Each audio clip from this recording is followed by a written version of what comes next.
Magandang araw sa ating lahat mga idol at masayang pagbabalik sa ating munting channel. Panibagong araw, panibagong pamana na naman tayo at panibagong hanap buhay. Muli tayong dumayo dito sa Giwan Eastern Samar at binalikan natin kung saan tayo nakahuli ng mga stripe snapper dito sa mababaw na bahura. Kaya sabay-sabay natin na panoorin hanggang dulo mga naging kaganapan sa pamana natin ito. Kasi habang namamana kami ni Bro Bon, may mga nangyari na hindi namin inaasahan. Nakarinig kami ng putok ng dinamita. Medyo distansyado naman yung putok pero napakasakit pa rin sa tinga, napaka-delikado. Kaya hindi kami nakapag-focus sa pamamana, gawa ng palipat-lipat kami ng spot. Dahil yung dinamita, malakas talaga yung tunog kahit malayo na. Pero salamat pa rin sa Panginoon at nakahuli tayo. Sabay-sabay natin na panoorin hanggang dulo para makita natin ang mga naging kaganapan sa ating pamamana. So yun mga idol, bali ito lahat yung mga nahuli natin.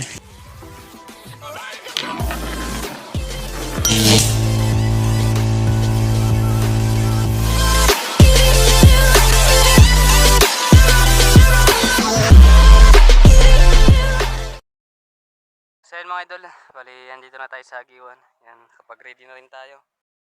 Check natin yun, plus 2:08 hapon. Bali, yan, maraming salamat Bro Bon kasi pinahiram tayo mga idol ng soup. Yan, 1.5 mm. Subukan daw natin kung okay, kung okay daw sa atin. Yan, din lang sa atin ni Bro Bon. Testing natin, medyo excited tayo kasi excited tayo magkaroon ng bagong ibigay sa atin ni Bro Bon ito. Kailangan natin witsuit natin na uso is na abang-abang natin sa spot namin. Then mga idol, bali nandito na kami sa spot bahura. Abang-abang na lang kung anong mahuli natin isda. Dari tayo. Pagkatapos natin mga idol mag-ready, agad na tayo na tamalon dito sa dagat para i-reload yung ating pana at magsimula na tayo mamana.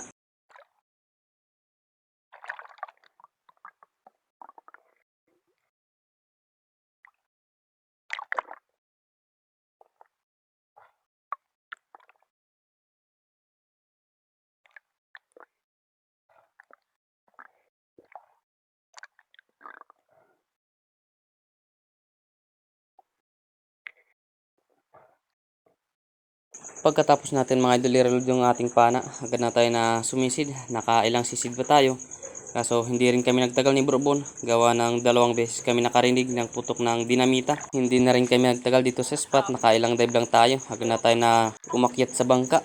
Grabe talaga. Buti lang nung narinig natin yung putok, nasa ibabaw pa tayo. Si Bro Bon nakasisid na sa ilalim, pa-ambush na siya na. Kaya hindi natuloy yung kanyang pag-ambush kasi pumutok yung dinamita. Napakalakas ng putok kaya kailangan na distansyan lang kami. Delikado, baka pumutok rin yung tinga natin. Grabe, may mga nag-i-illegal pa talaga dito sa Giwan.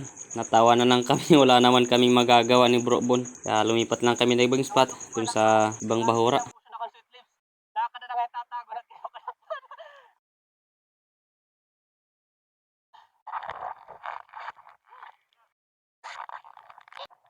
At dito mga idol, nakarating na kami sa pangalawang spot namin.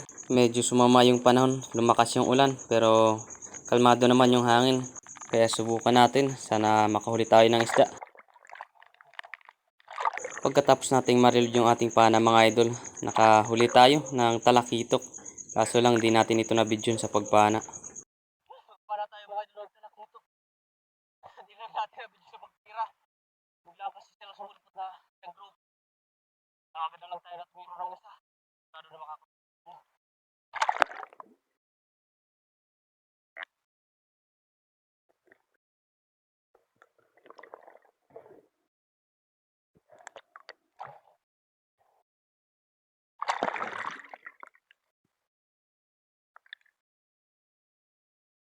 Sobrang lapit kasi ito mga idol nang makita natin. Kaya hindi na tayo nagkaroon ng pagkakataon na i-open yung ating camera. Kaya agad na lang natin ito tinira para sigurado na makakahuli tayo ng isa. Bihira lang kasi yung ganitong talakitok na sumasampa dito sa spot na ito.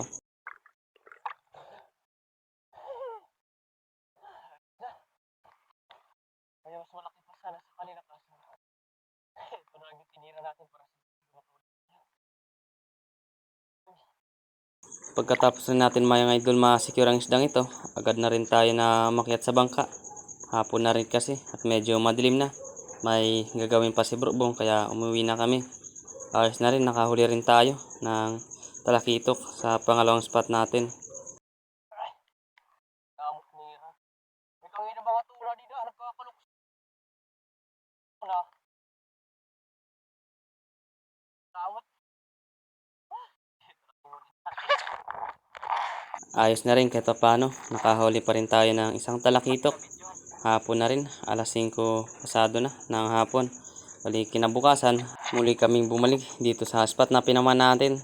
Bali tatlo na kami na magkakasama. Kasama natin ngayon si Bro Bon at si Bro Dennis ng Humonhon Island. Bali na silang lumusob, tayo huli tayo kasi nagready pa tayo. Kaya abang-abangan lang, sana makahuli tayo ngayon at hindi na tayo makarinig ng putok ng dinamita.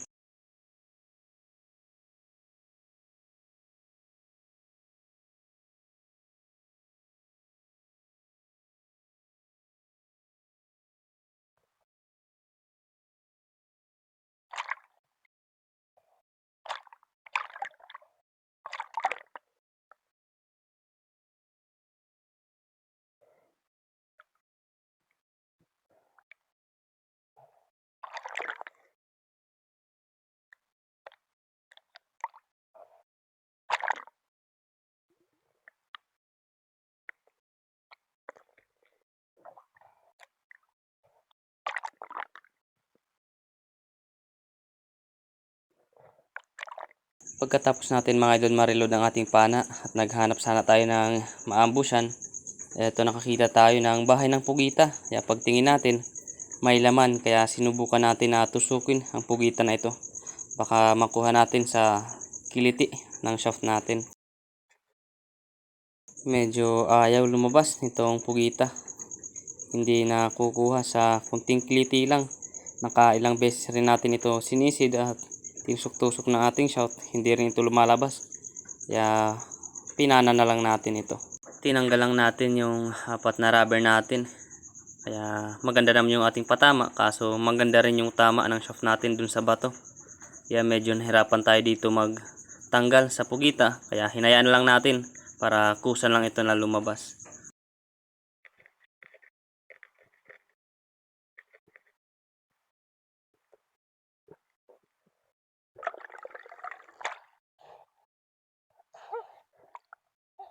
Lubungas na mga idol yung pugita.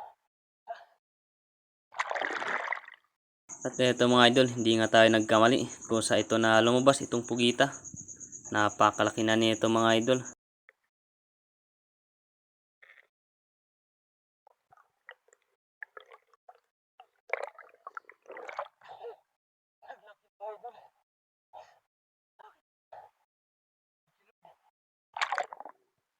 Ito yung pinakamalaking pugita na nahuli natin mga idol. Tumimbang ito ng 3 kilo and 250 grams. Napakalaki na. Ayos na. Bihira lang tayo makakita ng ganitong pugita.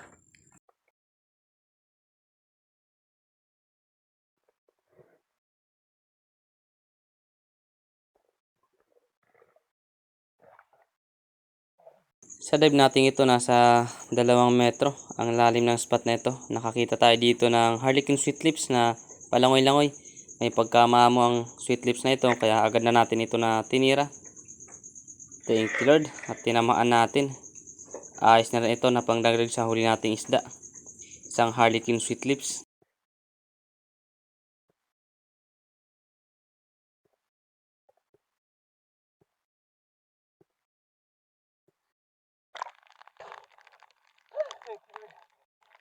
Balik yung sweet lips.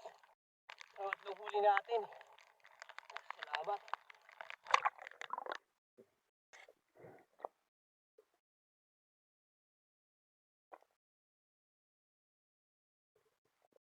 Sa dive natin ito mga idol, nakita natin yung grupo ng mga stripe snapper.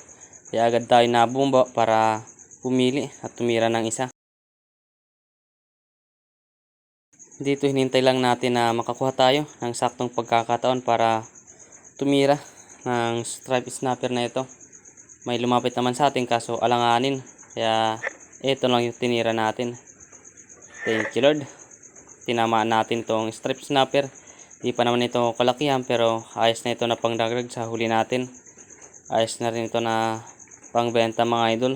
Kwartang linaw na rin kahit hindi kalakihan basta madami. Mabebenta rin natin. Thank you Lord. Nakadagdag ulit tayo sa huli natin.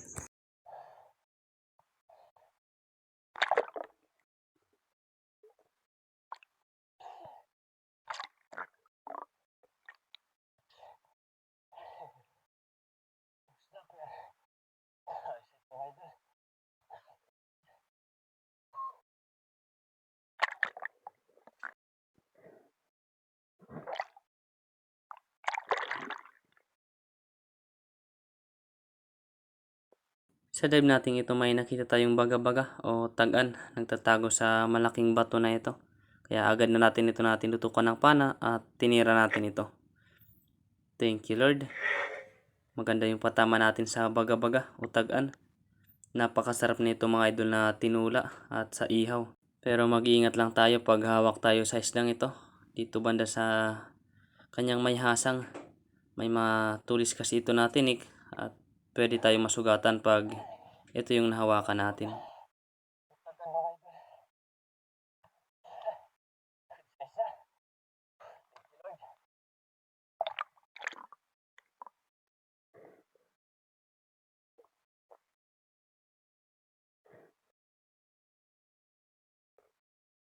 Sa dive natin ito mga idol, nandito na tayo sa mababaw. Nasa 1 metro siguro ang lalim ng spot na ito. May nakita tayong lapu-lapu o bariawot kung tawagin namin. Good size na ito kaya tinanggal natin yung dalawang rubber natin na nakaload. Kaya matapos natin i-unload yung dalawang rubber, hagan natin ito na pinana, itong grouper o bariawot. Thank you Lord.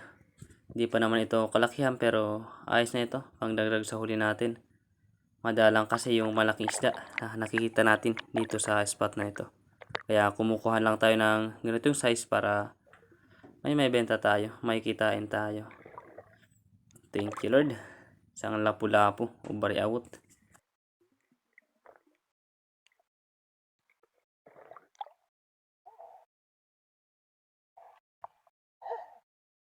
Lapu-lapu mga idol. Mga idol. Nasa bababaw lang tayo. Maraming barakuda dito. Kaya dito muna tayo sa mababaw. Baka natin baka tayo.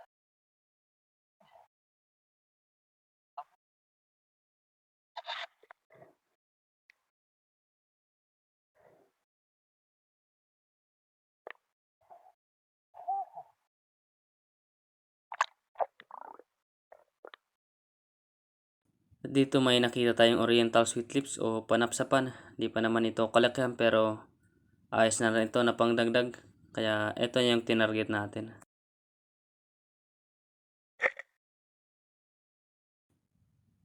Thank you Lord. Tinamaan natin kahit hindi kalakihan yung sweet lips.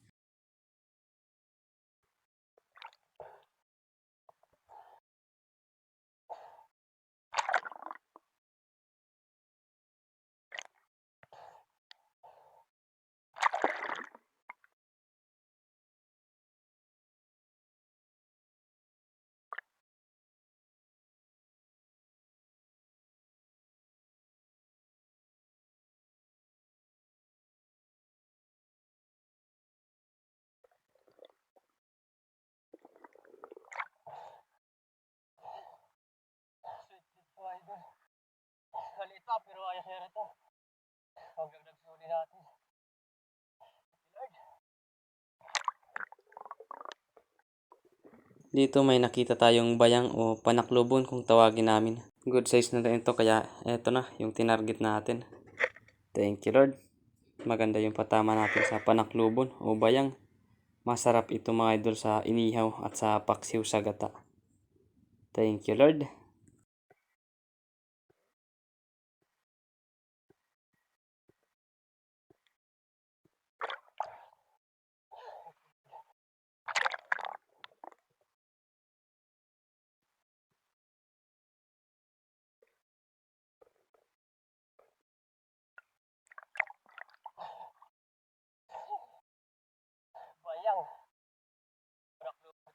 namin. Sarap ito mga idol sa idihaw. Kaya niluto mo yan.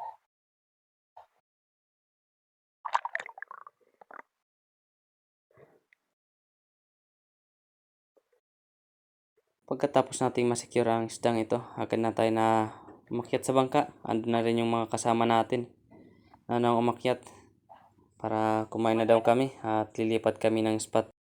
Kaya umakyat tayo sa bangka at kumain, tapos agad na kami na pumunta kung saan yung pangalawang spot na pamamanan namin.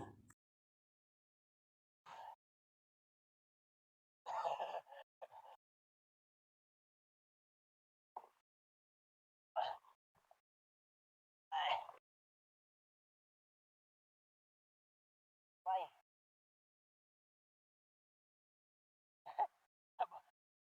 Shoutout sa kasama natin kay Bro Dennis ng Humunhun Island at kay Bro Bun ng Giwan Eastern Samar. Shoutout sa iyo mga bro. Ayos na rin yung huli natin sa unang dive. Ayan, hindi pa naman mga kalakihan pero ayos na rin. Madalang kasi yung malaki kaya kumukuha tayo ng ganitong size para ipangdagdag tayo sa pangbenta natin.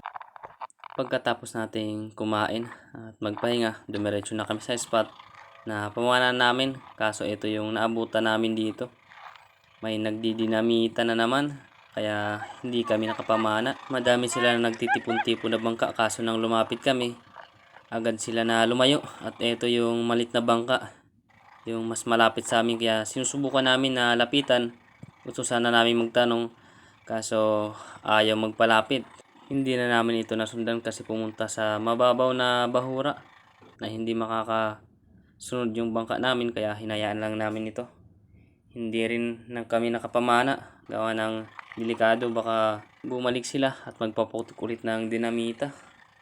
Kaya hindi na kami namana pagkatapos dito. Umuwi na lang kami, delikado rin. Napakadelikado talaga ang pagdidinamita, lalong lalo na kung may mga espiro na nagmamano-mano na hindi alam na may magdidinamita. Pwede ito ikamatay ng mga kapwa natin espiro, kaya sana tutusan ang mga illegal dito sa Giwan. Kawawa naman yung mga tropa dito na nagmamano-mano. Sana mapansin ito ng Giwan. Itong vlog natin ngayon kasi napakalaki ng pinsala ng dinamita sa dagat. Pag ganito yung pamamaraan na panghuli ng isda, kawawa yung mga nagmamano-mano na naghahanap buhay dito sa dagat.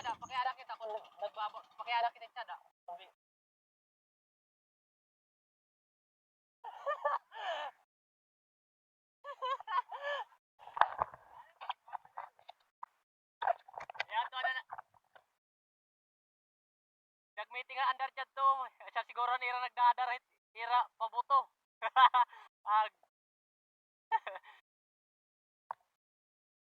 Pagkatapos namin dito mga idol, may pinuntahan pa kami ng mga bahura, kaso hindi na tayo sumisid.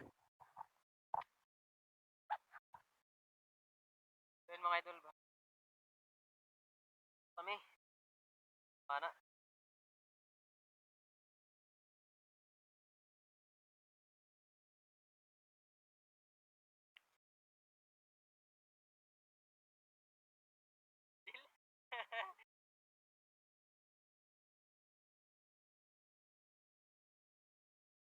Natin.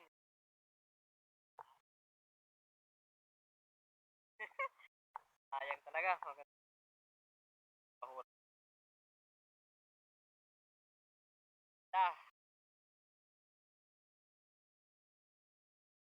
Abang-abang lang tayo mga idol sa Burong. Bali, abang-abang lang tayo mga idol sa Buronggan pagka-uwi natin sa Dibinubo. Doon lang natin ibibenta yung mga nahuli natin. Kaya abang-abang na lang tayo mga idol. So yun mga idol, bali ito lahat yung mga nahuli natin. Yung huli ni Bro Bon, andito na rin. Yan, binigay na lang sa atin.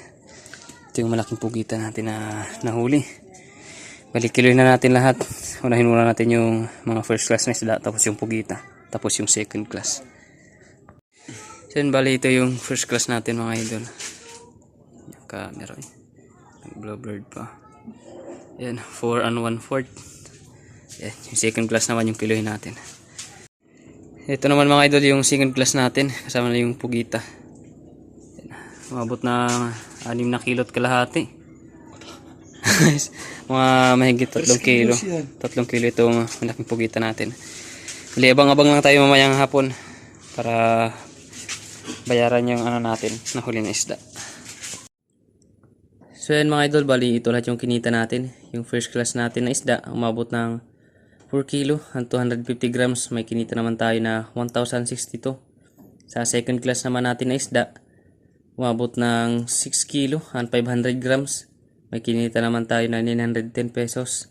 Sa kabuuhan, may kinita tayo na 1,972. Ayos na, malaking blessing na yun mga idol at malaking tulong na para sa pang-araw-araw natin na pangailangan. Bali, antabi lang tayo mga idol sa susunod na upload natin na video. Maraming salamat sa inyo sa walang sawang pagsuporta at pagsubaybay sa ating munting channel.